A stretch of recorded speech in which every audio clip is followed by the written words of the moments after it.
Next topic बच्चों, अब हम समझेंगे पोस्ट मेंडलिज्म। अभी तक जो जेनेटिक्स हमने समझी है वो थी मेंडलिज्म, मतलब मेंडल से रिलेटेड। अब हम समझेंगे मेंडल के बाद की जेनेटिक्स। मेंडल के बाद की जेनेटिक्स मतलब 1900 के बाद की जो जेनेटिक्स है उसको हम पोस्ट मेंडलिज्म कहते हैं। इस मेंडलिज्म के अंदर हम डिफरेंट इंटरेक्शन समझेंगे, one gene interaction, two gene interaction, polygenic inheritance, ऐसी कई सारी बातें हम यहाँ पर समझने वाले हैं। तो पोस्ट मेंडलिज्म मतलब मेंडल के बाद की जेनेटिक्स, इसको हम इस तरह से कह सकते हैं। पोस्ट मेंडलिज्म मतलब after rediscovery of Mendel's work. Mendel work के रीडिस्कवरी के बाद, मेंडल का वर्क रीडिस्कवर कब हुआ था? 1900 में, तो उसके बाद की जेनेटिक्स। तो हम ऐसे भी लिख सकते हैं 1900 ऑनवर्ड। अब बात आती है पोस्ट मेंडलिज्म में हमें करना क्या है। तो पोस्ट मेंडलिज्म के अंदर हमें सीखना होता है इंटरेक्शन। तो हम यहाँ पे समझेंगे जीन इंटरेक्शन। जीन इंटरेक्शन मतलब जैसे एक जीन है, दूसरी जीन है, वो आपस में इंटरेक्ट करेगी तो उससे कुछ अलग फिनोटाइप बनेगा। तो यहाँ पर जीन इंटरेक्ट करती है जिससे फिनोटाइप हल्का सा मॉडिफाइड हो जाता है। अच्छा, जीनोटाइप कभी चेंज नहीं होता, ये बात हमेशा ध्यान रखना। चेकर बोर्ड जो बनना है वो तो वही बनता है बच्चों। जैसे डायहाइब्रिड क्रॉस बनेंगे तो चेकर बोर्ड तो 16 का बनना है तो बनना है, जीनोटाइप चेंज नहीं होगा। हाँ, फिनोटाइप जरूर मॉडिफाइड होते जाएंगे क्योंकि इंटरेक्शन होगी, तो यहां फिनोटाइपिक चेंजेस आ जाएंगे। क्लियर? इन जीन इंटरेक्शन को हम समझे तो ये टू टाइप की हो सकती है। या तो सेम जीन में इंटरेक्शन हो जाए, मतलब सेम जीन के जो अलील से वो आपस में इंटरेक्ट करें, या फिर डिफरेंट जीन्स के अलील में भी इंटरेक्शन हो सकती है। तो इस इंटरेक्शन को हम यहाँ पे टू पार्ट में डिवाइड करते हैं। पहले आती है वन जीन इंटरेक्शन, सेम ही जीन में है तो इसको हम इंट्राजेनिक या इसको हम एलेलिक इंटरेक्शन भी कह सकते हैं। अच्छा, और दूसरी आती है टू जीन इंटरेक्शन, या टू से ज्यादा भी हो सकती है, इंटरजेनिक इंटरेक्शन या non allylic interaction. Clear? One gene interaction को बच्चों आप ऐसे समझो, जैसे ये होमोलोगस क्रोमोसोम है, ये क्रोमोसोम नंबर 1 है और ये भी क्रोमोसोम 1 है, सेम टाइप के क्रोमोसोम है। इन क्रोमोसोम पर यहां कैपिटल ए स्मॉल ए से अलील है, जीन वही सेम है। अरे यहां पर जो जीन होगी वही जीन तो यहां भी होगी, क्योंकि होमोलोगस पर जीन सेम टाइप के होते हैं, लोकस भी सेम होता है। जो लोकस यहां है वही लोकस यहां भी होगा। अब इस सेम जीन के टू अलील है, कैपिटल ए स्मॉल ए, आपस में क्या कहलाएंगे? अलील। ये दोनों आपस में, यहां पर ये दोनों आपस में अलील कहलाते हैं। और इन अलील अलील में आपस में इंटरेक्शन हो जाए तो ऐसी इंटरेक्शन को कहा जाता है अलीलिक इंटरेक्शन, एलिलिक इंटरेक्शन, या वन जीन इंटरेक्शन, या इंट्राजेनिक इंटरेक्शन। तो ये अलील आपस में इंटरेक्शन कर रहे हैं तो इसको वन जीन या एलिलिक इंटरेक्शन कहेंगे। क्लियर? अब यहां लेते हैं, ये बच्चों यहां क्रोमोसोम बनाया, समझाने के लिए लेता हूं कि ये वन ही है, होमोलोगस ही है। इसी तरह से, अच्छा ये कैपिटल स्मॉल एलील है, इसी तरह से ये क्रोमोसोम है। अच्छा, ये क्रोमोसोम समझाने के लिए लेता हूं टू है, ये डिफरेंट क्रोमोसोम हो गया। और इस पर अलील ले लेते हैं कैपिटल बी स्मॉल बी। अब मुझे अच्छे से बताना, कैपिटल ए स्मॉल ए आपस में क्या कहलाते हैं? ये दोनों आपस में क्या कहलाएंगे? अलील। ये बच्चों एलिलिक इंटरेक्शन यानी अलील हो गए। अच्छा, बी स्मॉल बी आपस में अलील है, लेकिन अगर मैं स्मॉल ए और कैपिटल बी की बात करूं तो इनका तो लोकस ही अलग अलग है, ये आपस में अलील नहीं है। और ये आपस में इंटरेक्शन करे, ये आपस में इंटरेक्शन करे तो ऐसी इंटरेक्शन को हम कहेंगे टू जीन इंटरेक्शन या नॉन एलिलिक इंटरेक्शन, क्योंकि ये दोनों आपस में क्या कहलाएंगे? Non allele. यानी स्मॉल ए, ये जो बच्चों स्मॉल ए है, ये कैपिटल बी है, इन दोनों को आपस में हम कह देंगे नॉन एलिल। जैसे ए स्मॉल ए को क्या कहेंगे? अलील, ये अलील, लेकिन ये आपस में नॉन एलिल होंगे। और ये नॉन एलिल आपस में इंटरेक्शन करें तो इसी को ही नॉन एलिलिक इंटरेक्शन या टू जीन इंटरेक्शन कह सकते हैं, क्योंकि यहां की जीन अलग है। अरे लोकस अलग है, जीन भी बदल गई, क्रोमोसोम अलग है, तो डिफरेंट जीन में इंटरेक्शन हो रही है, तो इसको हम टू जीन इंटरेक्शन भी कह सकते हैं। तो हम यहां पे दो तरह की इंटरेक्शन पढ़ेंगे। पहले हम समझेंगे एलिलिक इंटरेक्शन और फिर हम समझेंगे नॉन एलिलिक इंटरेक्शन। क्लियर? इनके एग्जाम्पल की बात करें कि एलिलिक नॉन एलिलिक के एग्जाम्पल क्या होंगे। इनके एग्जाम्पल में वन जीन इंटरेक्शन के एग्जाम्पल में पहला आता है इनकम्प्लीट डोमिनेंसी, दूसरा आता है कोडोमिनेंसी, थर्ड आता है मल्टीपल एलील, फोर्थ आता है प्लियोट्रोपिक जीन। मतलब वन जीन इंटरेक्शन ये सारी है, incomplete dominance, codominance, multiple allele, pleiotropic gene, ये सारी की सारी वन जीन इंटरेक्शन है। और ये चारों ही इंटरेक्शन वेरी वेरी इंपॉर्टेंट। इन चारों इंटरेक्शन से हर साल नीट में एक नया क्वेश्चन आता ही है। बिल्कुल, इनमें से किसी से भी आ सकता है, इवन एक से ज्यादा भी आ सकता है। कई बार ऐसा भी होगा इनकम्प्लीट डोमिनेंसी से भी आ गया, मल्टीपल एलील से भी आ गया। इनमें तो ये मल्टीपल एलील तो सबसे ज्यादा इंपॉर्टेंट है। मल्टीपल एलील से तो हर साल कुछ ना कुछ पूछा जाता है। अब ये सब क्या होता है डिटेल में हम सब पढ़ेंगे, एक एक इंटरेक्शन को हम डिटेल में समझेंगे। क्लियर?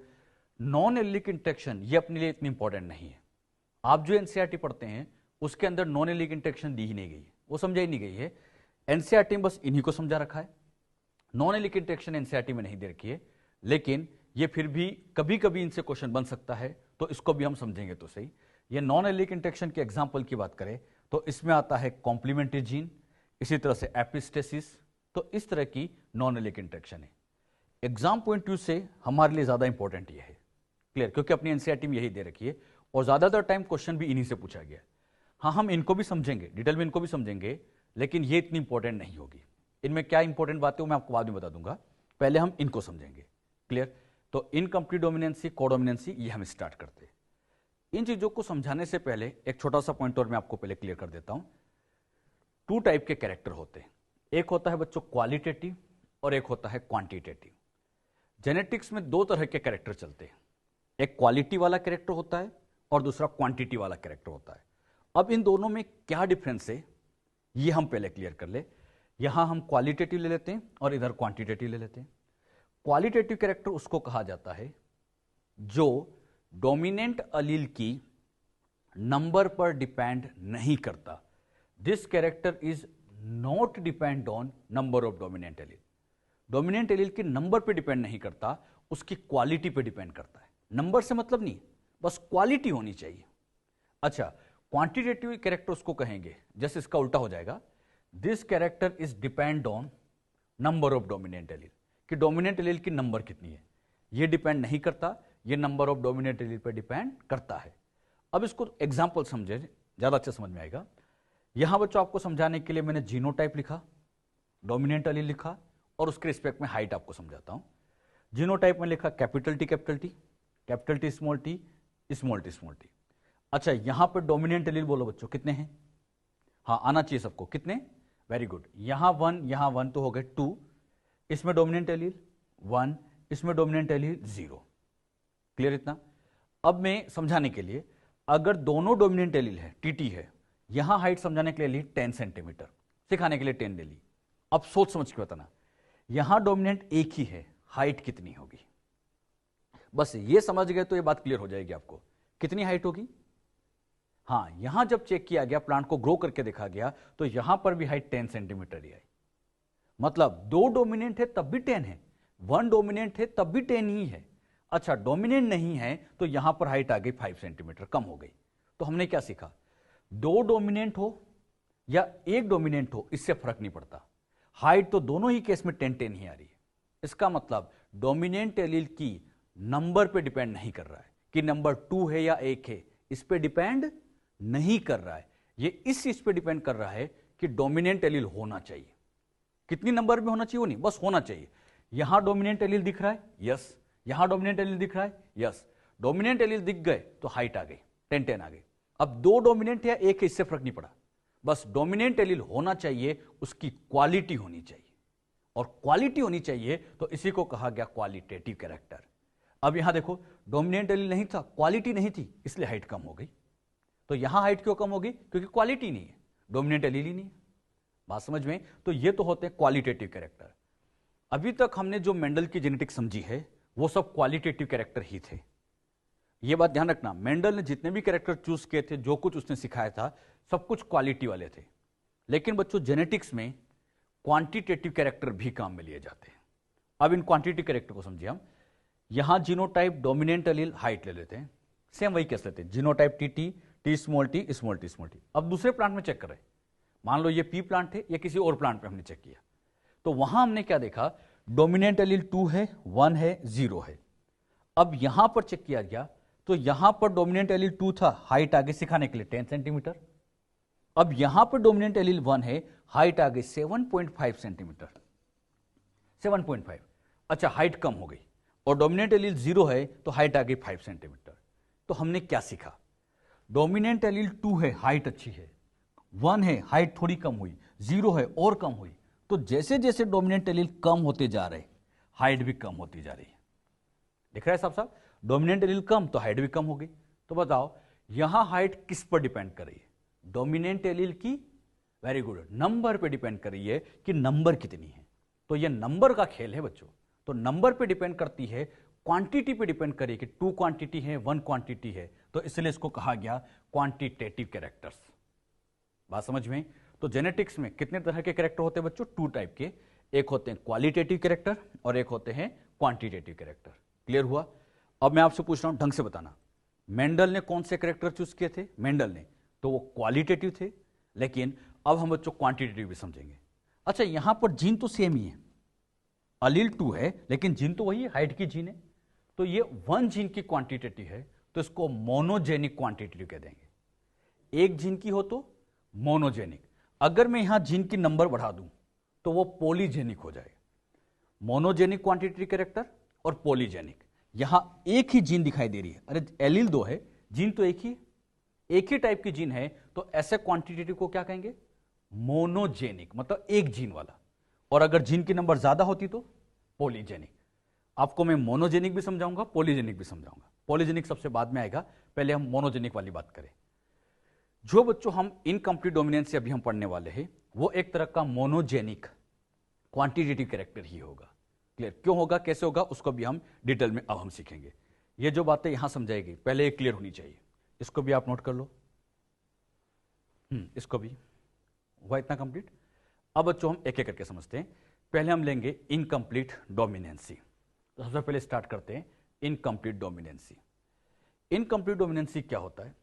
इनकम्प्लीट डोमिनेंसी, इसी को ही एक नाम और दिया जाता है फिनोटाइपिक ब्लेंडिंग। फिनोटाइपिक ब्लेंडिंग इसलिए कहते हैं क्योंकि यहां ऐसा दिखता है, अपीयर होता हो, एग्जैक्टली नहीं, अपीयर ऐसा होता है कि जैसे फिनोटाइप मिक्स हो गए हो। वैसे मिक्सिंग होती नहीं, हमने सीखा था मिक्सिंग नहीं होती है, मेंडल ने कहा था, लेकिन मेंडल ने जिस मिक्सिंग की बात की थी, ब्लेंडिंग की बात की थी, वो जीनोटाइप की थी। यहां पर एग्जैक्टली क्या चल रहा है? Phenotypic blending. फिनोटाइप ऐसा लगता है जैसे ब्लेंड हो गए, मिक्स हो गए। अच्छा, ऐसा क्यों हो रहा है सब सीखेंगे हम। इसी इनकम्प्लीट डोमिनेंसी को एक नाम और दिया जाता है मोनोजेनिक। मोनोजेनिक मतलब एक जीन वाला। कौन सा? क्वांटिटेटिव कैरेक्टर, क्वालिटी नहीं, quantitative, number of dominant allele की क्वांटिटी पे डिपेंड करने वाला। क्लियर? तो इसको मोनोजेनिक क्वांटिटेटिव इनहेरिटेंस भी कह सकते हैं। तो इनकम्प्लीट डोमिनेंसी कहें या हम फिनोटाइपिक ब्लेंडिंग कहें या मोनोजेनिक क्वांटिटेटिव इनहेरिटेंस कहें, बात एक ही है। पहले बच्चों इसके पॉइंट जो है वो आप लोग नोट कर लीजिएगा, फिर इसको हम बहुत डिटेल में समझेंगे। क्लियर? तो पहले इसका पॉइंट नोट करते जाइएगा। फर्स्ट पॉइंट, ये एक्सेप्शन है Mendel's law of dominancy. Mendel के लॉ ऑफ डोमिनेंसी के एक्सेप्शन याद करो। हाँ, पहला एक्सेप्शन यही तो था, इनकम्प्लीट डोमिनेंसी। इसको बच्चों हम डिटेल में हम पढ़ रहे हैं, आज वही दिन है पढ़ने वाला, तो इसको डिटेल में हम इसको समझेंगे। क्लियर? इनकम्प्लीट डोमिनेंसी में होता क्या है? In this interaction dominant Aleel is not fully dominant over recessive Aleel. Dominant अलील पूरी तरह से डोमिनेंट नहीं है, पूरा डोमिनेंट नहीं है, इसलिए तो इनकम्प्लीट डोमिनेंट कहा गया। तो कंप्लीटली डोमिनेंट नहीं होता। पहले पॉइंट लिख लो आप लोग सभी। सेकंड पॉइंट, सो इन हेट्रोजाइगस कंडीशन, जब हेट्रोजाइगस कंडीशन आएगी, इंटरमीडिएट फिनोटाइप दिखेंगे। इंटरमीडिएट मतलब जो पेरेंट्स है उनके बीच के फिनोटाइप, तो इंटरमीडिएट फॉर्म यहां देखने को मिलता है। कैसे दिखता है अभी हम सीखेंगे इसको भी। एक और खास बात, F1 हाइब्रिड मतलब F1 generation does not resemble to any of the parent. F1 में इंटरमीडिएट मिल जाता है, तो F1 के साथ सिमिलरिटी शो नहीं करता। कैसे नहीं करता वो भी हम समझेंगे, पहले इसको नोट कर लो सभी। एक और खास बात, in this inheritance phenotypic and genotypic ratios are obtained similar. Phenotypic genotypic ratio यहां पर भी सेम आएगा, जैसा टेस्ट कोर्स में होता है यहां पर भी सेम आएगा। इसकी डिस्कवरी की बात करें तो इसको डिस्कवर करने वाले साइंटिस्ट थे कार्ल कोरेंस। ये कार्ल कोरेंस वही है जिन्होंने मेंडल के काम की रीडिस्कवरी की थी। 3 साइंटिस्ट थे ना, तो उनमें यही थे कार्ल कोरेंस। तो कार्ल कोरेंस ने मेंडल के काम को रीडिस्कवर किया था और इन्होंने ही इनकम्प्लीट डोमिनेंसी को भी डिस्कवर किया था। कहां डिस्कवर किया था? तो ये प्लांट का नाम याद रखिएगा। इन्होंने इनकम्प्लीट डोमिनेंसी को डिस्कवर किया था flower colour of Mirabilis jalapa. Mirabilis jalapa के फ्लावर कलर में, या 4 o'clock प्लांट जिसका उसी के दूसरा नाम है, मिराबिलस जलापा के दूसरा नाम 4 o'clock प्लांट, या इसी को गुलेबान के नाम से भी जानते हैं। 4 o'clock बच्चों इसलिए कहते हैं क्योंकि इसके जो फ्लावर है इवनिंग में 4 o'clock पे 4 बजे ये ओपन हो जाते हैं। तो 4 बजे इसके फ्लावर ओपन होते हैं, इसलिए इसको कहा जाता है 4 o'clock प्लांट। फिर ये रात भर ओपन रहते हैं, फिर मॉर्निंग होते इसको क्लोज कर दिया जाता है, मतलब क्लोज अपने आप हो जाते हैं।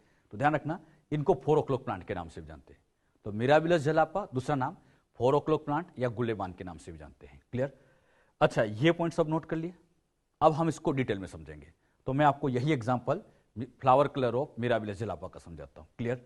तो एग्जांपल लेते हैं, flower colour in Mirabilis jalapa, जिसको हम 4 o'clock या गुलेबान के नाम से जानते हैं। इसके फ्लावर कलर में पेरेंट्स में देखा जाए तो कार्ल कोरेंस ने जब इसके पेरेंट्स को कलर को स्टडी किया था तो पेरेंट्स में एक में लिया रेड कलर के फ्लावर है, और दूसरे पेरेंट में ले लिए गए व्हाइट कलर के फ्लावर। इधर रेड कलर के फ्लावर है, इधर व्हाइट कलर के फ्लावर है। अब दोनों का क्रॉस कराते, रेड कलर के लिख लिया जीनोटाइप, यहां क्रॉस कराते टाइम कैपिटल आर, और यहां ले लिया स्मॉल आर। क्लियर? इन दोनों का जब क्रॉस कराएंगे सोच समझ के बताना, इधर से आएगा कैपिटल आर, इधर से आएगा स्मॉल आर, मतलब यहां से आ जाएगा कैपिटल आर स्मॉल आर, और कैपिटल आर स्मॉल आर आ गया। अब दिमाग यहीं लगाना, बहुत इंपॉर्टेंट है।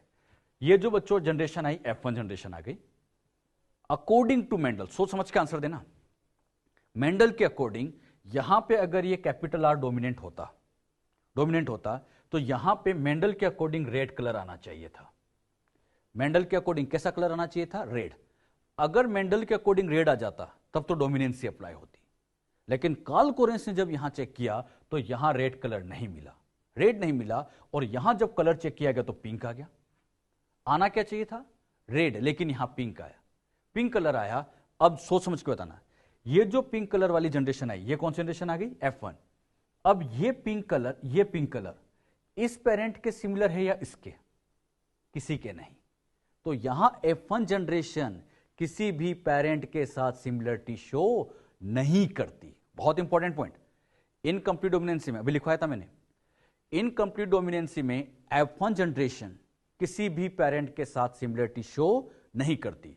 और यहां जो पिंक आया है, देखने में ऐसा लगता है कि जैसे रेड और व्हाइट आपस में मिक्स हो गए हो।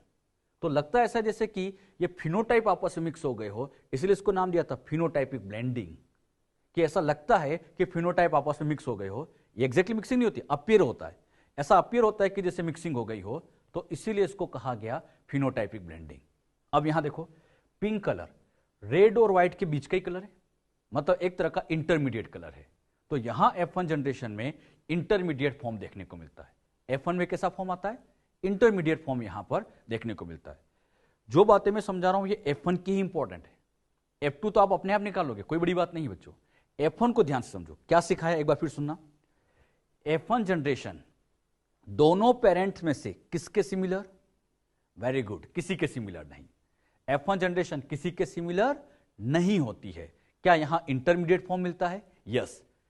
F1 का किसी से सिमिलर नहीं होना, इंटरमीडिएट का मिलना, यह सब इनकंप्लीट डोमिनेंसी के ही फीचर है। ऐसा क्वेश्चन आएगा, F1 किसी से रिजेंबल नहीं करती है, बताओ ये कौन सी इनहेरिटेंस है? क्या आंसर दोगे बच्चों? इनकंप्लीट डोमिनेंसी है। बात समझ में?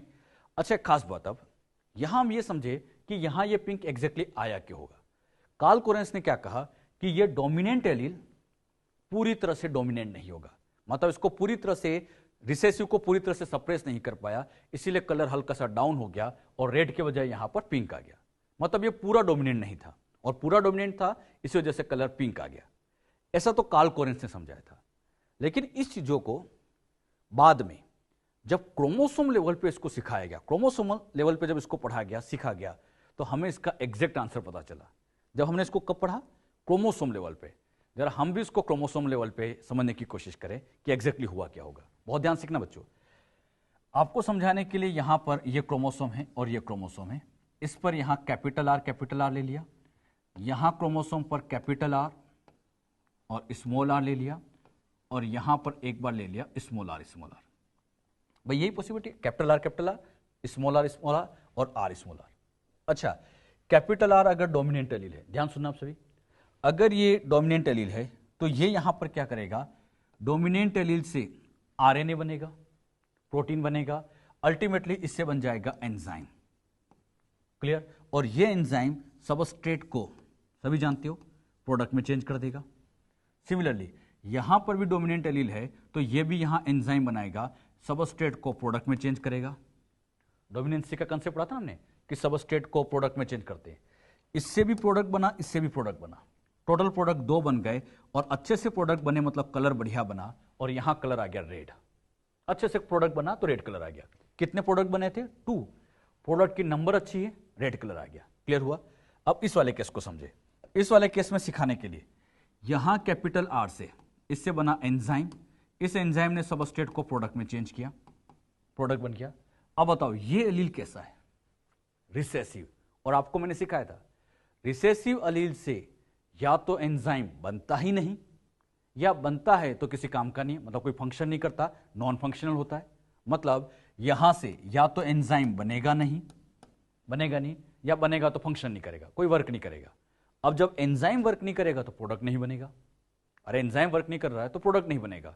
अब बताओ यहां प्रोडक्ट 2 थे, यहां प्रोडक्ट 1 है, प्रोडक्ट कम है, और जब प्रोडक्ट कम होगा तो इसी वजह से यहां कलर भी डाउन मिलेगा, और हल्का सा कलर डाउन होकर ये पिंक हो गया। अरे बात समझ में? ये पिंक क्यों हो गया? क्योंकि प्रोडक्ट ही कम बने हैं, क्योंकि डोमिनेंट एलील कम है। अरे बात समझ में आई? अच्छा इसमें देखो, यहां पर तो रिसेसिव एलील है, रिसेसिव एलील है मतलब ये एंजाइम नहीं बनाएगा, ये भी एंजाइम नहीं बनाएगा, दोनों से एंजाइम नहीं बना तो अल्टीमेटली प्रोडक्ट बनेगा ही नहीं, और जब प्रोडक्ट ही नहीं बना तो यहां अल्टीमेटली कलर आ जाएगा व्हाइट, यहां व्हाइट कलर आ जाएगा। तो क्या सीखा? यहां डोमिनेंट एलील, सोच समझ के आंसर देना बच्चों अच्छे से। यहां डोमिनेंट एलील कितने हैं? 2। यहां डोमिनेंट एलील 1, यहां डोमिनेंट एलील 0, यही है। यहां 2 डोमिनेंट है, यहां 1 है, यहां 0 है। डोमिनेंट एलील अच्छे है, ज्यादा है तो कलर बढ़िया आया, रेड कलर आ गया। डोमिनेंट एलील कम है तो कलर डाउन होके पिंक हो गया, और डोमिनेंट एलील नहीं है तो कलर यहां एकदम डाउन होके व्हाइट हो गया। तो क्या सीखा? जैसे जैसे डोमिनेंट एलील कम होते जा रहे हैं, कलर की इंटेंसिटी भी कम होती जा रही है। मतलब डोमिनेंट एलील कम होते जा रहे हैं, कलर भी डाउन होता जा रहा है। तो बताओ कलर किस पे डिपेंड कर रहा है? डोमिनेंट एलील की, वेरी गुड, नंबर पे डिपेंड कर रहा है कि डोमिनेंट एलील की नंबर 2 है, 1 है या 0 है। और डोमिनेंट एलील की नंबर पे डिपेंड करता है तो ये क्वालिटी नहीं, ये तो क्वांटिटेटिव कैरेक्टर होता है। ये कैरेक्टर कौन सा हो गया बच्चों? Quantitative character. लेकिन जीन एक है तो इसको और अच्छे से लिख दूंगा, मोनोजेनिक क्वांटिटेटिव कैरेक्टर। अरे बात समझ में? तो इसको हम कह सकते हैं मोनोजेनिक क्वांटिटेटिव कैरेक्टर, यानी यहां खेल क्वांटिटी का चल रहा है। पिंक आने के पीछे रीजन ये है क्योंकि डोमिनेंट एलील कम थे, कलर कम, प्रोडक्ट कम बना तो इसलिए कलर डाउन होकर पिंक हो गया। यानी सारा खेल किसका है? डोमिनेंट एलील की क्वांटिटी का है। अरे यहां पे डोमिनेंट एलील एक ही, क्वांटिटी कम, इसलिए कलर कम हो गया। यानी एग्जैक्ट रीजन क्या पता चला? क्वांटिटी का खेल चल रहा है। यानी ये एक तरह का क्वांटिटेटिव कैरेक्टर था, कैरेक्टर ही क्वांटिटेटिव है। ये बाद में हमें पता चला, कार्ल कोरेंस ने क्या बताया? पूरी तरह से डोमिनेंट नहीं था, इसलिए इनकम्प्लीट डोमिनेंसी नाम दिया गया। लेकिन बाद में पता चला कि यहां खेल क्वांटिटी का चल रहा है, मतलब ये क्वांटिटेटिव इनहेरिटेंस है। लेकिन एक जीन के, इसलिए इसको हम मोनोजेनिक क्वांटिटेटिव इनहेरिटेंस या उस कैरेक्टर को कह सकते हैं। जो बात समझे, क्लियर हुई बच्चों अच्छे से? तो ये बात अब आप ध्यान रखिएगा। क्या सिखाया एक बार फिर सुन लो, बहुत इंपॉर्टेंट। सब कुछ खेल इसे F1 का ही है। F2 में तो बस मैं आपको हिंट दूंगा, आप अपने आप आंसर दे दोगे, सभी आंसर दे दोगे उसके। F2 निकालना, सोल्व करना कोई बड़ी बात नहीं है। F1 को ध्यान से सीखो बच्चों। क्या क्या सिखाया? F1 दोनों पेरेंट में से किसी के साथ भी सिमिलरिटी शो नहीं करती है। यहां पर इंटरमीडिएट फॉर्म देखने को मिलता है, दोनों का बीच का फॉर्म देखने को मिलता है। क्लियर? और अपीयर ऐसा होता है जैसे कि फिनोटाइप आपस में मिक्स हो गए, तो इसको हम फिनोटाइपिक ब्लेंडिंग भी कह सकते हैं। लेकिन एग्जैक्टली ब्लेंडिंग कुछ नहीं होती है। डोमिनेंट एलील कम हो जाते हैं इसलिए कलर कम हो जाता है। वो अपीयर होता है ब्लेंडिंग जैसा, लेकिन एग्जैक्ट रीजन हमें बाद में पता चला। अरे बात समझ में? हाँ, फिर भी ऐसा पूछा जाए फिनोटाइपिक ब्लेंडिंग कहां ऑब्जर्व हुई थी, ऐसा क्वेश्चन मॉड्यूल में दिया है, तो क्या आंसर दोगे बच्चों? Incomplete dominancy. कर लोगे इस तरह के क्वेश्चन? क्लियर? F1 जनरेशन हमने समझा। अब हम F1 से आगे की जनरेशन लाते हैं F2। F2 लाने के लिए आप जानते हो सेल्फिंग की जाए, F2 के लिए सेल्फिंग की जाए। सेल्फिंग का मतलब F1 cross with F1, F1 का F1 के साथ क्रॉस करते हैं, और F1 का F1 के साथ क्रॉस करके F2 जनरेशन लाते हैं। उसको मैं नेक्स्ट स्लाइड पे लूंगा। तो जो बात यहां समझाई पहले इसको नोट कर लो, इतना नोट कर लो। क्लियर? ये मैंने आपको समझाने के लिए बता दिया कि एग्जैक्ट रीजन क्या था, वो भी क्लियर हो गया। क्लियर हुआ इतना बच्चों? अब हम लेते हैं F2 जनरेशन। तो नेक्स्ट F2 जनरेशन की बात करें।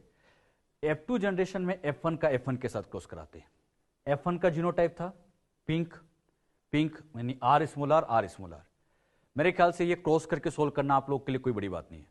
दोनों तरफ हेट्रोजाइगस, कितने का चेकर बोर्ड बनाओ, फटाफट बनाओ सभी अब, ये आपको ही सोल्व करना है। फिनोटाइपिक जीनोटाइपिक रेशियो खुद निकालो, अब सब एक्सपर्ट हो गए। जब यहां पर आप इसको चेकर बोर्ड बनाओगे कितने का, यस 4 का, चाहे तो आप ऐसे लिखो इसके गैमिट आर स्मॉल आर, इसके गैमिट आर स्मॉल आर, फिर अरेंज कर लो कैपिटल आर, ये सब पता है सबको कैसे सोल्व करते हैं। Capital R small R, capital R small R, बोलो बच्चों small R small R, colour भी बोल दो capital R, very good, red pink pink white, तो रेड पिंक पिंक व्हाइट ये कलर आ गए। अब इसका फिनोटाइपिक रेशियो निकाले, ये F2 जनरेशन में फिनोटाइपिक रेशियो निकाले, red versus pink versus white, आप ही बताओ रेड कितना 1, क्लियर, पिंक कितने 2, व्हाइट कितना 1, क्या रेशियो आया 1:2:1। चलो जीनोटाइपिक रेशियो भी निकालते हैं। जीनोटाइपिक रेशियो मतलब R versus R small R versus small R, तो आर कितना, very good 1, R small R कितना दिख रहे हैं 2, स्मॉल आर 1, क्या रेशियो आ गया 1:1। अरे फिनोटाइपिक जो आया वही जीनोटाइपिक आया, यानी हम ये भी लिख सकते हैं phenotypic ratio equal to genotypic ratio. तो यहां पर F2 में फिनोटाइपिक जीनोटाइपिक रेशियो दोनों ही सेम ऑप्टेंट होते हैं, जितना PR होगा उतना का उतना रेशियो GR का भी होगा। तो जो बात समझे क्लियर हुई, तो ये भी आप लोग नोट करिएगा, क्लियर। तो फिनोटाइपिक जीनोटाइपिक रेशियो क्या आता है ये अपने को अच्छे से आना चाहिए, क्लियर हुआ। ये एग्जाम्पल बहुत इंपॉर्टेंट है। अब ये ध्यान रखना, जैसे बच्चों एक बात मैं आपको सिखाने के लिए लेता हूं, ये मैंने मिराबिलस जलापा का प्लांट बनाया सिखाने के लिए। अब मैंने पूछा इसकी जो हाइट है, ये हाइट, क्या ये हाइट इनकम्प्लीट डोमिनेंसी शो करती है? नहीं, इसकी हाइट इनकम्प्लीट डोमिनेंसी शो नहीं करती है। बच्चे क्या सोचते हैं कि अगर हमने मिराबिलस जलापा का नाम लिखा तो ये पूरा प्लांट ही इनकम्प्लीट डोमिनेंट है। पूरा प्लांट इनकम्प्लीट डोमिनेंट नहीं होता। इस प्लांट के अंदर ये बच्चों एक पर्टिकुलर कैरेक्टर था, flower colour, particular character flower colour था, यहां इनकम्प्लीट डोमिनेंसी देखने को मिली। मतलब इसकी हाइट की बात करता तो ये बच्चों डोमिनेंसी शो करती, लेकिन इसके ये जो फ्लावर कलर की बात चल रही है और यही फ्लावर कलर क्या शो करेगा, इनकम्प्लीट डोमिनेंसी। तो ये नहीं सोचना कि पूरा का पूरा प्लांट ही इनकम्प्लीट डोमिनेंट है। इस प्लांट का कोई पर्टिकुलर कैरेक्टर, प्लांट का पर्टिकुलर कैरेक्टर ये इनकम्प्लीट डोमिनेंसी शो कर रहा है। बात समझ में आई? तो ये बात आप ध्यान रखिएगा, क्लियर। जो बात यहां सिखाई क्लियर हुई बच्चों अच्छे से। ये एग्जाम्पल नंबर हमने फर्स्ट लिया। ये एग्जाम्पल वेरी वेरी इंपॉर्टेंट, अच्छे से सबको याद रखना है, क्लियर। अगला एग्जाम्पल लेते हैं, एग्जाम्पल बी। ये एग्जाम्पल आपके एनसीईआरटी में समझा रखा है और ये एग्जाम्पल भी वेरी वेरी इंपॉर्टेंट, ये भी बहुत इंपॉर्टेंट। क्या एग्जाम्पल लिया, फ्लावर कलर इन एंटीरिहिनम मेजस, जिसका दूसरा नाम होता है स्नैपड्रैगन, जिसका एक नाम और होता है डॉग फ्लावर। डॉग फ्लावर कहें, स्नैपड्रैगन कहें, एंटीरिहिनम मेजस कहें, एक ही बात है। ये फ्लावर कलर की बात करें, किसके केस में, एंटीरिहिनम मेजस। वो मिराबिलस जलापा था, अलग प्लांट था, ये अलग प्लांट था। अब मुझे बताओ इस प्लांट के फ्लावर कलर कैसे होते हैं। तो इसमें फ्लावर कलर सेम वही का वही है जो हम मिराबिलस जलापा में पढ़ के आए। मतलब यहां पर पेरेंट्स में चेक किया जाए तो यहां पे भी रेड है और यहां पर भी व्हाइट है। यहां पर ये capital R small R cross करें, कैपिटल आर स्मॉल आर आया। अच्छा, यहां पे जब चेक किया गया तो कलर आ गया ऑल पिंक। अब बताओ ये जनरेशन कौन सी आ गई, F1। सोच समझ के बताना, F1 किसके सिमिलर, दोनों पेरेंट में से किसके सिमिलर, वेरी गुड, किसी के सिमिलर नहीं। F1 किसी के सिमिलर नहीं होता। क्या इंटरमीडिएट मिल रहा है, यस, मतलब ये भी इनकम्प्लीट डोमिनेंसी को शो कर रहा है, क्लियर। अच्छा, मैं क्वेश्चन ऐसे दूं, ये तो आप एग्जाम्पल समझ ही गए होंगे, ये एग्जाम्पल भी इंपॉर्टेंट है। ये सेम मिराबिलस जलापा में जो पढ़ा था सेम वही है। अच्छा, इसकी F2 जनरेशन में पूछता तो बस इसका वही सेल्फिंग कराते, आंसर निकाल लेते। फिनोटाइपिक रेशियो 1:1, जीनोटाइपिक 1:1 आता, वो आप सोल्व कर सकते हो, कोई बड़ी बात नहीं है, क्लियर इतना सबको अच्छे से। अब मैंने क्वेश्चन ऐसे दिया, मैंने कहा बच्चों रेड कलर वाले का क्रॉस व्हाइट फ्लावर वाले के साथ किया गया। बताओ F1 में कलर क्या आएगा, क्या आएगा, पिंक। पिंक कलर बच्चों तभी आंसर देना है, पिंक कलर तभी देना है जब क्वेश्चन में मिराबिलस जलापा या एंटीरिहिनम मेजस इन प्लांट के नाम हो। बहुत इंपॉर्टेंट बात, बच्चे बहुत गलती करते हैं।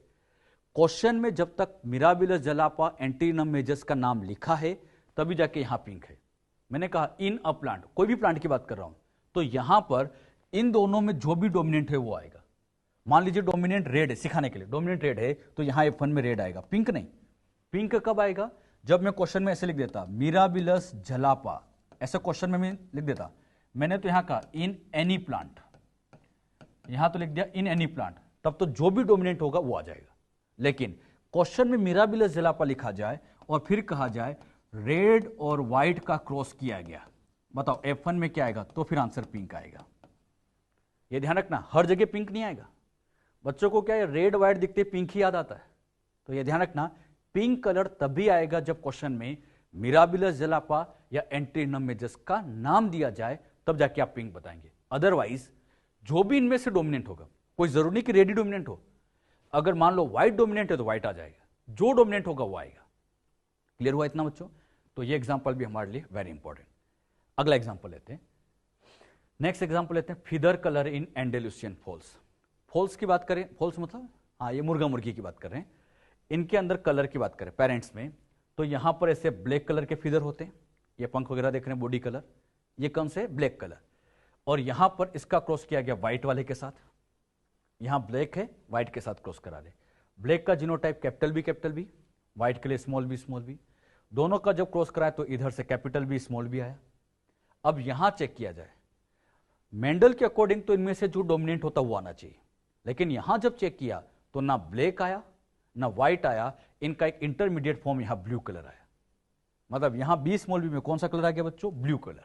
यहां ब्लू कलर देखने को मिला। F1 जनरेशन, ये F1 जनरेशन है, बताओ किसके सिमिलर? दोनों पेरेंट में से किसी के सिमिलर नहीं है, क्योंकि ये ब्लू है, किसी से मैच नहीं कर रहा है। F1 किसी के सिमिलर नहीं है, इंटरमीडिएट फॉर्म देखने को मिला है, मतलब इनकम्प्लीट डोमिनेंसी शो कर रहा है। तो इनकम्प्लीट डोमिनेंसी का थर्ड एग्जांपल, टू एग्जांपल पहले पढ़ा दिए, थर्ड एग्जांपल ये भी ध्यान रखना है। क्लियर? तो ये भी नोट करके रखो। एक एग्जांपल हो लेते हैं, एग्जांपल 4, ये भी वेरी इंपॉर्टेंट। थर्ड वाला तो इतना खास नहीं है, लेकिन ये फोर्थ वाला फिर इंपॉर्टेंट।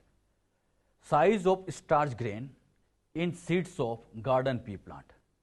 गार्डन पी प्लांट के सीड्स के अंदर, बीज के अंदर स्टार्च के पार्टिकल होते हैं, जो एक तरह का न्यूट्रिशनल फूड होता है, उसकी क्या साइज होती है? अच्छा, इसमें देखते हैं, पेरेंट्स के अंदर ये बच्चों सीड है, इसमें ये स्टार्च पार्टिकल्स है, आपको देखने को मिल रहा होगा यहां लार्ज साइज के, बड़ी बड़ी साइज के होते हैं। तो स्टार्च पार्टिकल या तो लार्ज साइज के हो सकते हैं, या बच्चों ऐसे स्टार्च पार्टिकल स्मॉल साइज के हो सकते हैं, या तो लार्ज साइज के होंगे या स्मॉल साइज के होंगे। लार्ज साइज के लिए जीनोटाइप कैपिटल बी, स्मॉल के लिए स्मॉल बी, क्रॉस कराएं, कैपिटल बी स्मॉल बी आएगा। अब बताओ, यहां पर मेंडल के अकॉर्डिंग आना लार्ज चाहिए था, आना क्या चाहिए था? लार्ज, लेकिन जब यहां चेक किया गया तो यहां लार्ज नहीं आया। F1 जनरेशन में मीडियम साइज है, मीडियम देख रहे हैं, ना बड़ा है ना छोटा है, बीच की साइज है, तो ये मीडियम साइज क्या है? मीडियम या इंटरमीडिएट आप कह सकते हो। F1 जनरेशन किसी के भी सिमिलर नहीं है, इंटरमीडिएट मिल रहा है, मतलब ये भी इनकम्प्लीट डोमिनेंसी को शो कर रहा है। इनकम्प्लीट डोमिनेंसी का ये एग्जांपल भी आपके एनसीईआरटी में दे रखा है, ये भी एनसीईआरटी का एग्जांपल है, तो ये भी बहुत इंपॉर्टेंट है। अच्छा, क्वेश्चन आए, पी प्लांट जो मेंडल ने स्टडी किया था, गार्डन पी प्लांट, क्या इसमें इनकम्प्लीट डोमिनेंसी देखी गई है? यस, देखी गई है। अरे ये स्टार्च ग्रेन इन गार्डन पी प्लांट, ये वही तो है। तो गार्डन पी प्लांट का ये कैरेक्टर इनकम्प्लीट डोमिनेंसी शो करता है। ऐसा नहीं कि पूरा का पूरा प्लांट ही इनकम्प्लीट डोमिनेंट है, उस प्लांट का वेरी गुड पर्टिकुलर कैरेक्टर, जैसे यहां पे हमने क्या ले लिया, हाँ यहां हमने ले लिया स्टार्च ग्रेन की साइज, ये पर्टिकुलर कैरेक्टर इनकम्प्लीट डोमिनेंसी को शो कर रहा है। क्लियर हुआ बच्चों? टोटल एग्जाम्पल 4 है। पहला बताओ क्या था? Flower colour in Mirabilis jalapa, flower colour in Antirrhinum majus, feather color in Andalusian falls, and last is size of starch grain in seeds of garden pea plant. इन चार में से 1, 2 और लास्ट वाला ये वेरी वेरी इंपॉर्टेंट है, और ये example आप ध्यान रखो, एग्जांपल से क्वेश्चन आएगा, लिखा नहीं जाएगा फ्लावर कलर ऑफ मिराबिलस जिलापा, तो उसी टाइम दिमाग लगाना है इनकम्प्लीट डोमिनेंसी का कैसे, लिखा नहीं जाता, ये अपने आप को समझना पड़ेगा। क्लियर? तो इसकी इनहेरिटेंस क्या होती है वो मैंने आपको समझा दी। अब इस पे बेस कुछ क्वेश्चन लेते हैं, ये एग्जांपल भी नोट कर लीजिएगा आप लोग। अच्छा, अब कुछ क्वेश्चन लेते हैं। क्वेश्चन पहले नोट करो आप लोग, और फिर सोल्व भी आपको ही करना है। क्वेश्चन बहुत आसान है, तरीका अपना सब कुछ वही रहेगा। क्या क्वेश्चन है? With respect to size of starch grain, वही अभी जो हम समझ रहे थे। अच्छा, size of starch grain in pea plant, वही गार्डन पी प्लांट, बताओ किसका केस हो गया? हाँ, incomplete dominancy. Large sized starch grain plant is crossed with medium size, किसका किसके साथ क्रॉस हो रहा है? लार्ज का मीडियम के साथ।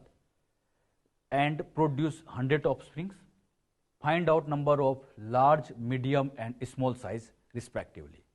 बहुत आसान क्वेश्चन है, इनका क्रॉस करा के ये फाइंड आउट करना है। कैसे सोल्व करोगे? क्या क्वेश्चन में कहा गया है? लार्ज वाले का क्रॉस किसके साथ कराना है? मीडियम वाले के साथ। लार्ज का जीनोटाइप बोलो, कैपिटल बी, अभी हमने सीखा था। मीडियम का कैपिटल बी स्मॉल बी, क्या ये क्रॉस करा सकते हैं?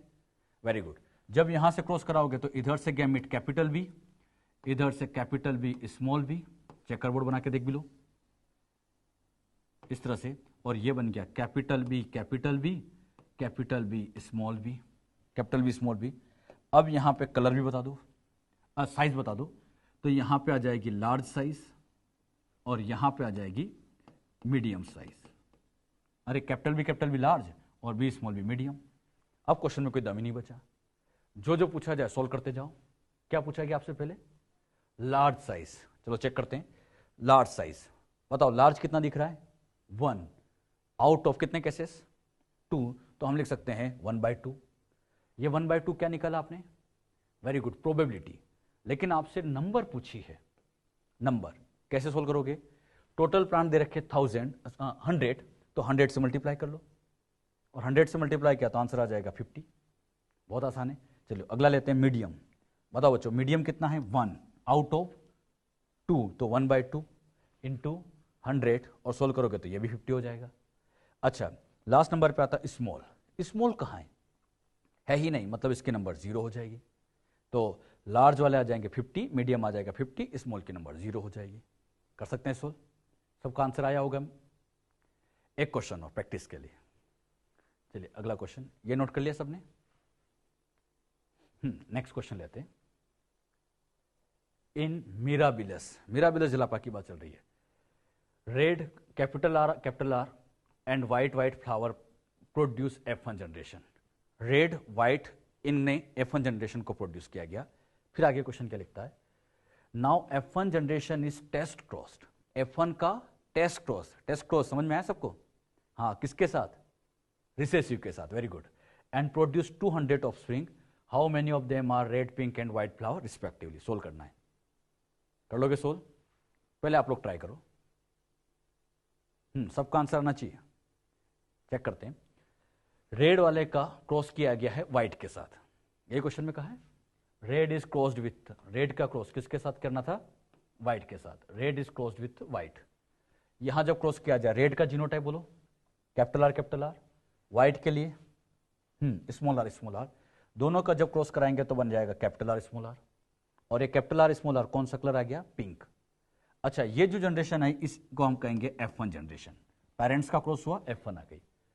अब क्वेश्चन में क्या कहा है? Now F1 is test crossed. इस F1 का टेस्ट क्रॉस कराया गया। अब मैं नहीं समझाऊंगा। टेस्ट क्रॉस का मतलब रिसेसिव के साथ। जीनोटाइप लिखे, F1 का जीनोटाइप तो यही लिखेंगे आर स्मॉल आर, अरे ये तो लिखेंगे। और टेस्ट क्रॉस के लिए बोलो, हाँ स्मॉल आर क्रॉस कर सकते हो। जब इसको सोल्व करोगे तो इधर से आर स्मॉल आर, उधर से स्मॉल आर, चेक करोगे तो बन गया आर स्मॉल आर, ये स्मॉल आर, तो आर स्मॉल आर। अब बताओ colour, R small R, very good, ये आ जाएगा पिंक और ये हो जाएगा व्हाइट। अब जो पूछा गया सोल्व करते जाएंगे। सबसे पहले कौन सा पूछा आपसे? एक तो रेड, बताइए रेड की नंबर। रेड दिख ही नहीं रहा है, और दिख नहीं रहा है मतलब 0 आ गया 0। अच्छा अगला लेते हैं पिंक। पिंक कितना दिख रहा है? ये पिंक 1 दिख रहा है आउट ऑफ 2, तो 1/2। ये तो प्रोबेबिलिटी है। नंबर दे रखे हैं कितने? 200, तो मल्टीप्लाई कर लो, आंसर इज 100। इसी तरह से व्हाइट की नंबर कितनी है? 1 आउट ऑफ 2 इंटू 200, सोल्व करो, आंसर इज 100। कर सकते हैं, सेम वही क्वेश्चन है, बस थोड़ा सा इसमें टेस्ट क्रॉस और डाल दिया।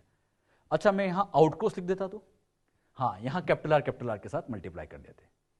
कर सकते हैं ऐसे क्वेश्चन। तो इस तरह के क्वेश्चन यहां बनते हैं। तो ये क्वेश्चन आप लोग को सोल्व करना आना चाहिए। तो क्वेश्चन ये भी सोल्व कर लीजिए, और ध्यान रखना ऐसे क्वेश्चन में मिराबिलस दिखना बहुत जरूरी है, तभी जाके पिंक आएगा। क्लियर? तो ये इनकम्प्लीट डोमिनेंसी क्या होती है, कैसे इसके क्वेश्चन सोल्व करते हैं, इसको आप साथ साथ एनसीईआरटी से भी पढ़ लीजिएगा बच्चों। क्लियर? तो ये इनकम्प्लीट डोमिनेंसी हमने कंप्लीट किया। कोडोमिनेंसी, हम बच्चों एलरिक इंटरेक्शन समझ रहे हैं, उसमें इनकम्प्लीट डोमिनेंसी हम पढ़ चुके हैं।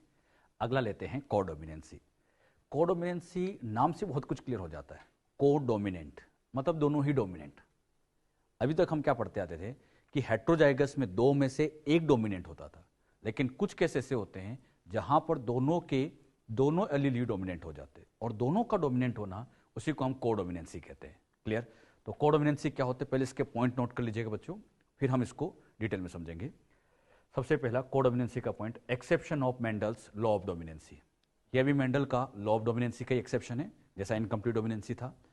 इसमें होता क्या है, in this interaction in heterozygous condition, heterozygous की बात कर रहे हैं, both alleles are equally dominant, कोई रिसेसिव नहीं, दोनों ही डोमिनेंट है, both alleles are equally dominant and show their independent expression, और दोनों अपना अपना इंडिपेंडेंट एक्सप्रेशन शो करते हैं। दोनों ही डोमिनेंट है, दोनों ही अपना एक्सप्रेशन शो करने का काम करते हैं। क्लियर? इसमें होगा क्या, इंट्रोजाइगस कंडीशन में जब दोनों एक्सप्रेस हो जाएंगे तो हेट्रोजाइगस कंडीशन में यहां intermediate form phenotype not appear. Very important, यहां इंटरमीडिएट नहीं बनता है, क्योंकि यहां दोनों ही शो होते हैं तो दोनों का अलग अलग एक्सप्रेशन होता है, कोई फिनोटाइपिक ब्लेंडिंग नहीं होती है, इंडिपेंडेंट एक्सप्रेशन चलता है, कोई इंटरमीडिएट नहीं मिलता, दोनों ही शो होते हैं। अच्छा, यहां पर जो F1 जनरेशन आती है, F1 hybrid resemble both of the parent. F1 generation दोनों पेरेंट के साथ सिमिलरिटी शो करती है। क्लियर? दोनों ही पेरेंट के साथ यहां सिमिलरिटी शो करेगी, ये खास बात है।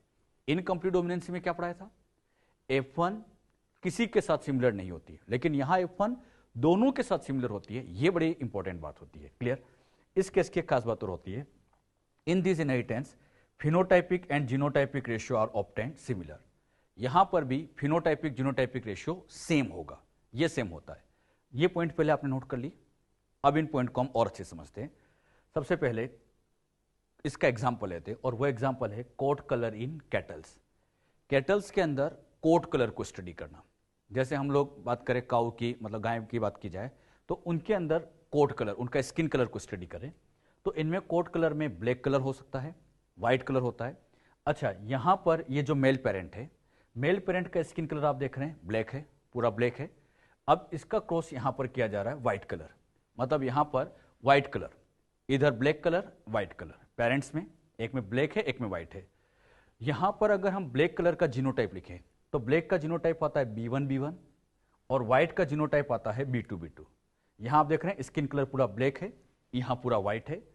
अच्छा, इधर B1B1 इधर B2B2, इनका जब क्रॉस कराएंगे तो इधर से आ जाएगा B1, इधर से आ जाएगा B2, मतलब यहां B1B2 आ जाएगा। अब ये जो जनरेशन आएगी ये होगी F1। अब यहां पर आप ध्यान दोगे तो ये जो B1 है, हेट्रोजाइगस कंडीशन है, B1B2 हेट्रो है, ये B1 भी एक्सप्रेस होता है और ये B2 भी एक्सप्रेस होता है, दोनों ही एक्सप्रेस होते हैं, दोनों ही डोमिनेंट है। यानी इसका एक्सप्रेशन जब होगा B1 का तो ब्लैक कलर आ जाएगा, और B2 का जब एक्सप्रेशन होगा तो व्हाइट कलर आ जाएगा, B2 से व्हाइट आता है। तो यहां पर अगली जनरेशन में दोनों ही कलर अलग अलग दिखेंगे, मतलब कोई मिक्स नहीं, अलग अलग शो हो जाते हैं। मतलब यहां पर जैसे स्किन कलर अगर बनाया जाए तो यहां स्किन कलर इस तरह से बच्चों यहां पर व्हाइट भी बनेगा और इस तरह से यहां पर ये ब्लैक भी बनेगा, दोनों मिलेंगे, ब्लैक कलर भी मिलेगा और व्हाइट कलर भी मिलेगा, दोनों कलर यहां देखने को मिलेंगे। और ऐसे कलर को यहां स्पेशली कहा जाता है रोन कलर। रोन कोई कलर नहीं होता है, रोन मतलब इस तरह से कि ब्लैक कलर के पैचेस भी दिख रहे हैं, ये ब्लैक कलर दिख रहा है और ये व्हाइट कलर के पैचेस भी दिख रहे हैं, तो ब्लैक व्हाइट ऐसे पैचेस की फॉर्म में मिलना, यही बच्चों कहलाता है रोन। आप लोगों ने ऐसी गायें देखी होगी अपने आसपास, कई बार देखना आप, तो ऐसे ब्लैक कलर व्हाइट कलर की गायें दिखेगी, इन्हीं को हम रोन कलर कहते हैं। ये रोन है। रोन का मतलब ब्लैक व्हाइट का पैचेस की फॉर्म में मिलना, ऐसे पैचेस की फॉर्म में मिलना, यहां यहां ऐसे पैचेस दिख रहे, ये कहलाता है रोन। क्लियर? अब बताओ, ये ब्लैक तो B1 की वजह से आ रहा होगा और ये व्हाइट आ रहा होगा B2 की वजह से, तो B1 भी एक्सप्रेस हो रहा है, B2 भी एक्सप्रेस हो रहा है और दोनों एक्सप्रेस हो रहे हैं, इसीलिए कोडोमिनेंट। कोडोमिनेंट मतलब दोनों ही डोमिनेंट होता है। क्लियर? तो यहां पे आप देखो, ये ब्लैक कलर इस पेरेंट के साथ सिमिलर है और व्हाइट कलर इस पेरेंट के साथ सिमिलर है। तो बताओ ये F1 जनरेशन किन पेरेंट के साथ सिमिलर है? दोनों के साथ। यहां दोनों के साथ सिमिलरिटी शो करती है, ये एक इंपॉर्टेंट बात है। तो क्या सीखा हमने? F1 दोनों के साथ सिमिलरिटी शो करती है, इधर भी शो हो रहा है, इधर भी शो हो रहा है, दोनों के साथ सिमिलरिटी शो करती है, कोई मिक्सिंग नहीं हुई। मतलब ब्लैक व्हाइट ऐसे नहीं कि मिक्स होकर कुछ अलग कलर बन गया, कोई मिक्सिंग नहीं हुई, दोनों का इंडिपेंडेंट एक्सप्रेशन चल रहा है। क्लियर हुआ? तो क्या इंपॉर्टेंट बात सीखी? F1 दोनों पेरेंट के सिमिलर होती है और कोई इंटरमिक्स, कोई इंटरमीडिएट फॉर्म यहां नहीं बनता, इंटरमीडिएट नहीं बनता। इंटरमीडिएट का बनना वो तो इनकम्प्लीट डोमिनेंसी का फीचर है, कोडोमिनेंसी में ऐसा नहीं होता। क्लियर हुआ? अच्छा, ये तो हो गई F1 जनरेशन। अब F1 से F2 लाना है, याद करो क्या करेंगे? हाँ, यहां की जाएगी सिब मैटिंग, सेल्फिंग नहीं। एनिमल में सेल्फिंग वर्ड नहीं बोलते, सेल्फिंग के बजाय सिब मैटिंग बोला जाता है, या इसको आप इनब्रीडिंग भी कह सकते हैं। इसमें बच्चों F1 का F1 के साथ क्रॉस करेंगे, यहां F1 का क्रॉस F1 के साथ करते हैं, रोन का रोन के साथ क्रॉस होगा। क्लियर? अच्छा, कैसे क्रॉस होता है और क्या रिजल्ट मिलेगा उसको हम नेक्स्ट स्लाइड पे लेंगे। जो बात यहां पर अभी समझे, क्लियर? तो इसको आप पहले नोट कर लीजिएगा, फिर इसके बाद F2 जनरेशन। F2 जनरेशन में आपको समझाऊंगा नहीं, वो तो अपने आप निकल लोगे, एक्सपर्ट हो गए आप लोग। F2 जनरेशन सोल्व करते हैं, F1 का F1 के साथ क्रॉस करते हैं, रोन का रोन के साथ। रोन का जीनोटाइप बोलो B1 B2, इधर भी B1 B2। जब इनका क्रॉस कराएंगे चेकरबोर्ड, दोनों तरफ हेट्रोजाइगस कितने का? हाँ, 4 का। मतलब यहां पर B1 B2 B1 B2 chequerboard बना लिया, B1 B1। अब ये एक्सपर्ट हो गए आप लोग, फटाफट बनाओ, B1 B2 B1 B2 B2 B2 बना सकते हैं इसे। अब कलर बोलो, B1 B1 तो very good, black colour. B1 B2 तो B1 B2 कौन सा आ जाएगा? रोन कलर। B1 B2 रोन कलर, और यहां B2 B2 व्हाइट कलर। अगर यहां फिनोटाइपिक रेशो निकाले, यहां पर F2 जनरेशन में फिनोटाइपिक रेशो निकाले, ब्लैक वर्सेस रोन वर्सेस व्हाइट का रेशो, ब्लैक कितना? वेरी गुड 1, रोन कितने? 2, व्हाइट कितना? 1, रेशो आ गया 1:1। क्लियर? जीनोटाइपिक रेशो निकाले, B1 B1 बताओ कितने हैं? B1 B1 एक ही दिख रहा है, ये एक ही दिख रहा है बस, तो ये हो गया 1, B1 B2 2, और ये ना B1 B2 2 दिखाई दे रहे हैं, B2 B2 1। यहां पर फिनोटाइपिक रेशो 1:1, जीनोटाइपिक रेशो भी 1:1, दोनों कैसे हो गए? सेम। यानी हम बड़ी अच्छी लाइन लिख सकते हैं, PR is equal to GR, यानी जितना फिनोटाइपिक रेशो होता है उतना ही यहां जीनोटाइपिक रेशो भी आ जाता है। तो सिंपल हम कह सकते हैं PR की वैल्यू GR के बिल्कुल इक्वल चलेगी, phenotypic ratio equal to genotypic ratio आएगा। क्लियर? तो ये भी आप नोट करिएगा। अच्छा, यहां पे रोन कलर में क्या हो रहा था? ब्लैक कलर भी दिख रहा था, और साथ ही साथ यहां बच्चों ऐसे व्हाइट कलर भी दिख रहा था, ब्लैक और व्हाइट दोनों दिख रहा था, और दोनों इंडिपेंडेंट दिख रहे थे, अलग अलग दिख रहे थे। तो ये ऐसा अपेयर होता है जैसे कि कोई एक मोज़ेक फॉर्म दिख रहा है, मोज़ेक फॉर्म। तो कभी आपसे पूछे मोज़ेक फॉर्म किस इनहेरिटेंस में देखने को मिलता है, तो कोडोमिनेंसी। फिनोटाइपिक ब्लेंडिंग, इनकम्प्लीट डोमिनेंसी, और मोज़ेक फॉर्म का दिखना ये कोडोमिनेंसी का फीचर होता है। क्लियर? तो ये पहला एग्जांपल हमने समझा, कोट कलर इन कैटल्स। ये एग्जांपल इंपॉर्टेंट है, क्वेश्चन इसी तरह से आएगा, कोट कलर इन कैटल्स किसको शो करता है? क्या आंसर दोगे? कोडोमिनेंसी को शो करता है। क्लियर? इसी का ही अगला एग्जांपल लेते हैं, very important example, AB blood group in human. Human के अंदर कौन सा blood group? AB blood group. जिन पर्सन का AB ब्लड ग्रुप होता है उनका जीनोटाइप IAIB होता है। जीनोटाइप क्या होगा बच्चों? IAIB। IAIB में क्या होता है कि जैसे ये सेल है, RBC है, यहां पे बच्चों ये IAB है और IBB है, इसकी वजह से यहां पर A टाइप का एंटीजन लगता है, और B की वजह से यहां B टाइप का एंटीजन लगता है। ये भी एक्सप्रेस होता है, ये भी एक्सप्रेस होता है, तो RBC पर दोनों एक्सप्रेस होते हैं, दोनों एक्सप्रेस होते हैं, मतलब कोडोमिनेंसी होती है। अब ये कैसे होता है इसको अभी मैं डिटेल में नहीं समझाऊंगा, ब्लड ग्रुप हम डिटेल में पढ़ेंगे, लेकिन अगला केस मल्टीपल एलील में। अभी बस इतना ध्यान रखो, AB ब्लड ग्रुप जो होता है ये कोडोमिनेंसी का एक सबसे बेस्ट एग्जांपल है। ब्लड ग्रुप हम जानते हैं टोटल 4 हैं, A, B, AB, O। इन चारों ब्लड ग्रुप में से केवल AB वाला, सारे नहीं, बहुत इंपॉर्टेंट, केवल AB वाला ही कोडोमिनेंसी को शो करता है। क्लियर? ये एग्जांपल वेरी इंपॉर्टेंट है, अच्छे से याद रखिएगा। इसी तरह से अगला एग्जांपल लेते हैं, कैरियर, या इसको हम कहते हैं trait of sickle cell anaemia, जिनका जीनोटाइप HbA HbS होता है। जीनोटाइप क्या होगा? HbA HbS। अच्छा, जिनका जीनोटाइप इस तरह का होता है, इन पर्सन के अंदर RBC, यहां पे बच्चों HbA की वजह से तो बनती है ऐसी RBC बाइकॉन्केव, और HbS की वजह से बन जाती है ऐसे सिकल टाइप की। बताओ, इससे तो बन गई HbA टाइप की, इससे बन गई HbS। ये भी एक्सप्रेस हुआ, ये भी एक्सप्रेस हुआ, दोनों एक्सप्रेस होते हैं, और दोनों एक्सप्रेस होते हैं, मतलब ये भी कोडोमिनेंसी को शो करता है। तो कोडोमिनेंसी का एक और बढ़िया एग्जांपल है सिकल सेल एनीमिया के कैरियर। कैरियर मतलब ये हेट्रोजाइगस वाले, ये बच्चों कोडोमिनेंसी को शो करते हैं। ये केस भी मैं आपको आगे डिटेल में समझाऊंगा जब प्लियोट्रोपिक जीन पढ़ेंगे, यानी मल्टीपल एलील में इसको डिटेल में पढ़ाएंगे और प्लियोट्रोपिक जीन में इसको डिटेल में समझेंगे। बस ये एग्जांपल आप अभी नोट करके रख लो। हाँ, ये दोनों एग्जांपल वेरी इंपॉर्टेंट, तो एग्जांपल आपको अच्छे से आना चाहिए। क्लियर? तो दोनों एग्जांपल भी आप ध्यान रखिए। क्लियर? एक छोटा सा पॉइंट और ले लेते हैं। अगर बच्चों मैंने एक केस यहां दिया, रेड है व्हाइट है, पेरेंट्स में रेड कलर के फ्लावर है व्हाइट कलर के फ्लावर है, मतलब यहां पर तो आ रहा था ऐसे रेड कलर के फ्लावर और यहां पर आ रहा था ऐसे व्हाइट कलर के फ्लावर, दोनों तरह के फ्लावर है। अब यहां जब चेक किया पेरेंट्स के बाद F1 जनरेशन में, तो F1 में रेड कलर भी मिला व्हाइट भी मिला, मतलब यहां फ्लावर में आधा पार्ट व्हाइट मिला और आधा पार्ट यहां रेड मिला, दोनों तरह के मिक्स नहीं हो रहे, रेड अलग चल रहा है व्हाइट अलग चल रहा है, मतलब रेड भी दिख रहा है व्हाइट भी दिख रहा है। आप बताओ ये किसका केस है? तीन ऑप्शन देता हूं, इनकंप्लीट डोमिनेंसी, कोडोमिनेंसी और केवल सिंपल डोमिनेंसी जो मेंडल ने सिखाई थी, या उसको कंप्लीट डोमिनेंसी भी कह सकते हो। किसका केस है? F1 क्या चेक करा आपने? इस पेरेंट से भी सिमिलर है इससे भी सिमिलर है, रेड इधर सिमिलर है व्हाइट इधर सिमिलर है, कोई मिक्स नहीं है, दोनों के साथ सिमिलरिटी, F1 दोनों के साथ सिमिलर। आंसर बोलो। यस, ये कोडोमिनेंसी को शो कर रहा है। क्लियर? अच्छा, ये F1 है। अब इससे F2 जनरेशन निकाले सेल्फिंग करा के। मैं डायरेक्ट पूछूंगा F2 में फिनोटाइपिक रेशियो 1:1 हमने कई बार निकाला है, जीनोटाइपिक रेशियो भी 1:1, यानी PR equal to GR, phenotypic जितना जीनोटाइपिक जितना, ये कोडोमिनेंसी में है। क्लियर? अगला केस लेता हूं, अच्छे से आंसर देना आप सभी। पेरेंट्स में रेड कलर है व्हाइट कलर है, और जब F1 में चेक किया, यहां F1 में चेक किया, यहां सारे रेड आए। अब बताओ ये किसको शो कर रहा है?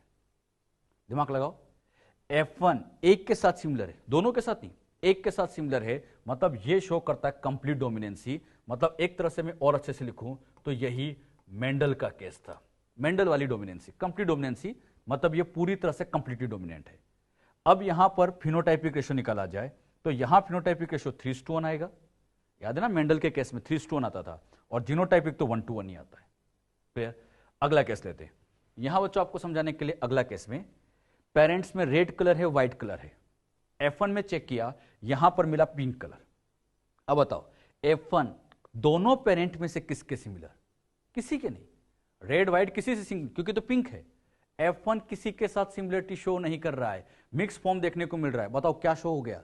यस, यह हो गया इनकंप्लीट डोमिनेंसी। और इस इनकंप्लीट डोमिनेंसी में यहां सेल्फिंग कराने के बाद फिनोटाइपिक रेशियो निकाले F2 में 1:1, जीनोटाइपिक रेशियो भी 1:1 आ जाएगा। अरे बात समझ में? तो तीनों में क्या डिफरेंस है, कोई क्लियर हुआ? बहुत आसान है पहचानने का। बच्चों को ये सब समझ में तो आ जाता है, लेकिन वो डिफरेंशिएट नहीं कर पाते कि इनकंप्लीट डोमिनेंसी क्या है, कोडोमिनेंसी क्या है और कंप्लीट डोमिनेंसी क्या है। कैसे पहचानना है? ढंग से सुनना। F1 दोनों के साथ सिमिलर, कोडोमिनेंसी, एक के साथ सिमिलर, कंप्लीट डोमिनेंसी, किसी के साथ सिमिलर नहीं, F1 किसी से सिमिलर नहीं, तो ये आ गया इनकंप्लीट डोमिनेंसी। बस इतनी सी बात है। और एक और खास बात, तीनों ही केस में जीनोटाइपिक रेशियो तो 1:1 ही आ रहा है। हाँ, फिनोटाइप चेंज हो गया, यहां फिनोटाइप 1:1, इसमें 3:1, इसमें 1:1। अब इन तीनों केस में चेक करो कहां PR GR की वैल्यू सेम है। यस, PR GR मतलब फिनोटाइपिक जीनोटाइपिक रेशियो सेम है, कोडोमिनेंसी में है, इनकंप्लीट डोमिनेंसी में, और एक जगह और पढ़ा था टेस्ट क्रॉस। तो तीन जगह PR GR सेम चलता है, कोडोमिनेंसी, इनकंप्लीट डोमिनेंसी और टेस्ट क्रॉस के अंदर। तो ये जो बातें समझे क्लियर हुई? तो इनको भी आप चाहे तो नोट करके रख लो ताकि आपको समझना आसान हो जाए, तो इनको आप नोट करके रखिएगा। क्लियर?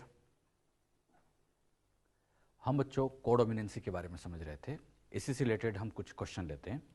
क्वेश्चन यहां पर है, in a dihybrid cross when one pair of allele show incomplete dominance, मतलब एक कैरेक्टर इनकंप्लीट डोमिनेंसी को शो करता है, अदर पेयर्स मतलब जो सेकंड पेयर है, सेकंड कैरेक्टर है, show complete dominance, the phenotypic ratio comes in F2 generation is. आपको एक डायहाइब्रिड क्रॉस करना है, उसमें पहला कैरेक्टर यानी फर्स्ट एलील ये शो करता है इनकंप्लीट डोमिनेंसी को, और सेकंड वाला शो कर रहा है कंप्लीट डोमिनेंसी को, और आपको ये फिनोटाइपिक रेशियो निकालना है। कर सकते हैं सोल्व? हाँ, जब बच्चों आप इस क्वेश्चन को सोल्व करोगे तो चेक करिए क्या आंसर आएगा। क्या सोल्व सबने? इसको जब हम सोल्व करते हैं तो सोल्व करते टाइम यहाँ पर इसका सॉल्यूशन निकाले तो phenotypic ratio of gene showing incomplete dominancy. हम क्या करेंगे, इन दोनों कैरेक्टर को अलग अलग ले लेंगे, इनकम्प्लीट डोमिनेंसी को अलग ले लो और कंप्लीट डोमिनेंसी को अलग ले लो और अलग अलग सोल्व करो, वही मेंडल को सम्मान देते हुए। इनकम्प्लीट डोमिनेंसी में फिनोटाइपिक रेशियो बताओ बच्चों क्या आता है, याद करो सभी, फिनोटाइपिक रेशियो हाँ 1:2:1 ये आता है। अच्छा, यहां पर अगर हम कंप्लीट डोमिनेंसी लेते हैं तो फिनोटाइपिक रेशियो यस 3:1 आ जाएगा, ये हमने सीखा है, इधर 1:1 आएगा, इधर 3:1 आएगा। अब हमारे पास दो कैरेक्टर है, दोनों का डायहाइब्रिड बनाना है तो क्या करेंगे, बस सिंपल दोनों का मल्टीप्लाई कर दो। तो यहां पर phenotypic ratio considered both the genes together will be, दोनों को अगर हम साथ में ले तो बस दोनों का क्या हो जाएगा, एक मल्टीप्लीकेशन, मतलब इस 1:1 का मल्टीप्लाई हो जाएगा 3:1 के साथ, 1:1 मल्टीप्लाई बाय 3:1, और ये मल्टीप्लाई करना कोई बड़ी बात नहीं है। अच्छा, ये तो था पहला कैरेक्टर, ये दूसरा कैरेक्टर था, तो दोनों कैरेक्टर का बस सिंपल एक मल्टीप्लीकेशन कर दो।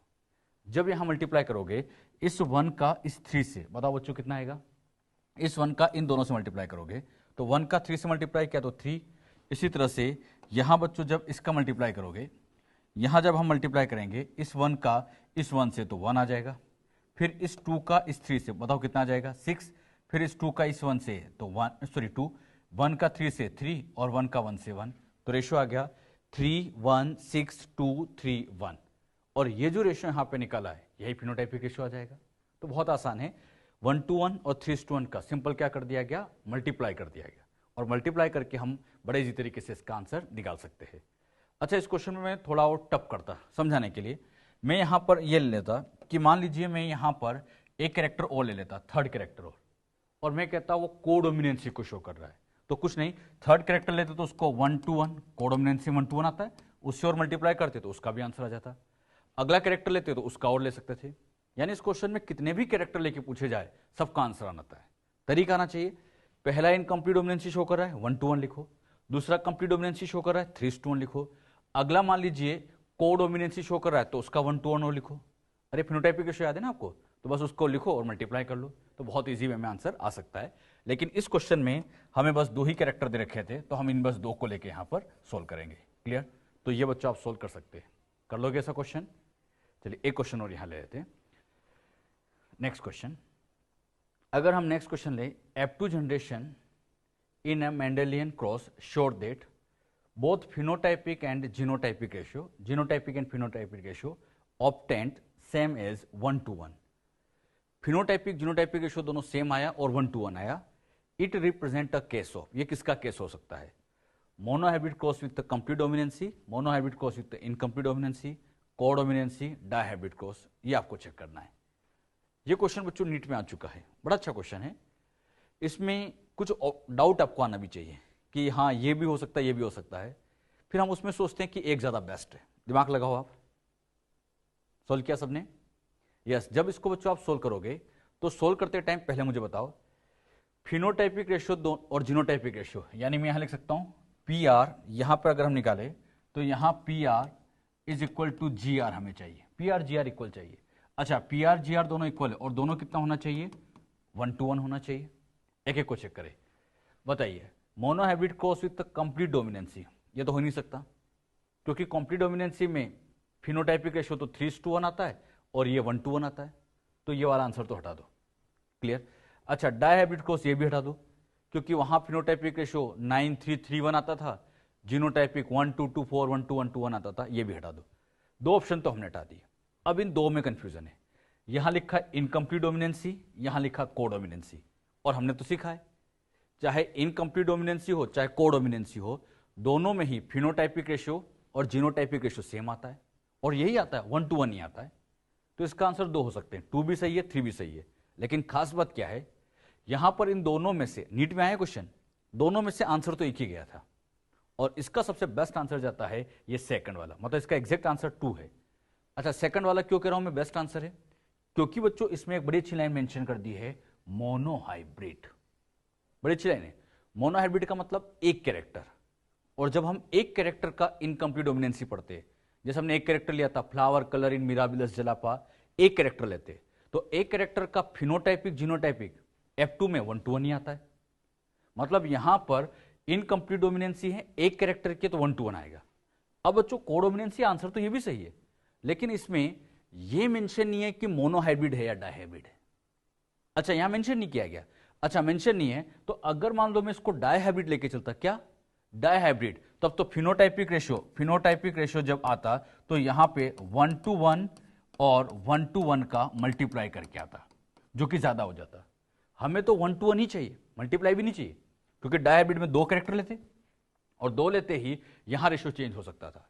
तो यहां पर सेकंड और थर्ड दोनों सही है, वैसे देखा जाए तो दोनों सही है, लेकिन दोनों में से मैं कहूंगा सेकंड ज्यादा सही है। और सेकंड ज्यादा सही क्यों है? क्योंकि इसमें स्पेशली मोनोहाइब्रिड मेंशन है। मोनोहाइब्रिड मेंशन है कि एक कैरेक्टर लेके चलना है, बिल्कुल बाउंड कर दिया आपको कि एक कैरेक्टर लेना है। यहां कुछ मेंशन नहीं है कि ये मोनोहाइब्रिड या डायहाइब्रिड। हाँ, मोनोहाइब्रिड लेते तब तो सही है, लेकिन हम डायहाइब्रिड तो ले सकते थे, और डायहाइब्रिड लेते ही 1:1 का मल्टीप्लाई करते तो इसका आंसर तो 1 2 2 4 1 2 1 2 1 आता, जो कि हमें ये नहीं चाहिए, हमें तो 1:1 ही चाहिए था।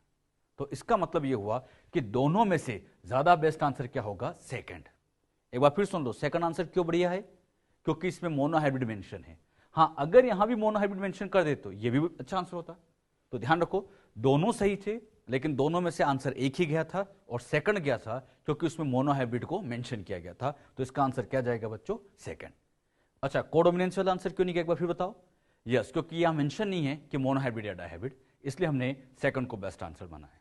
ये क्वेश्चन अपने मॉड्यूल का ही है, एक्सरसाइज 2 में क्वेश्चन दिया हुआ है, तो आप लोगों को ये क्वेश्चन बहुत अच्छे से आना चाहिए। क्लियर बच्चों?